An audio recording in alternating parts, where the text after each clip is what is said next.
უნდა შეარჩიო კბილის ჯაგრისი სწორად. მე ვარ ქეთი სტომატოლოგი და შენ ჩემგან უკვე იცი, რომ იდეალურ შემთხვევაში ჯაგრის უნდა ჰქონდეს პატარა სამუშაო ნაწილი და ერთ სიგრძეზე გადაჭრილი ჯაგრულები. ეს სხვათა შორის კურასეპტის სამგზავრო ჯაგრისია, მაგრამ არ მისწავლებია რაღაც დეტალები, რაც ეხლა უნდა გასწავლო.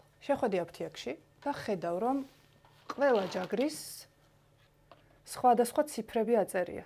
რას ნიშნავს ეს ციფრები და როგორ შეარჩიო შენთვის სწორი კბილის ჯაგრისი. მაგალითად ავიღოთ 0-ი ზომა.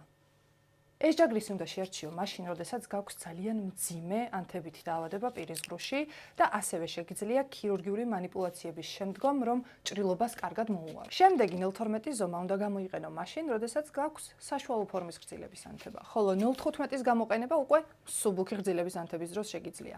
ჯამრთელი პირის ღრუს შემთხვევაში აუცილებლად უნდა აიღო კურასეპტის 0-17 ზომის კბილის ჯაგრისი. კურასეპტის აღნიშნული ჯაგრისების შეძენას შეძლებთ PSP სააფთიაქო ქსელში.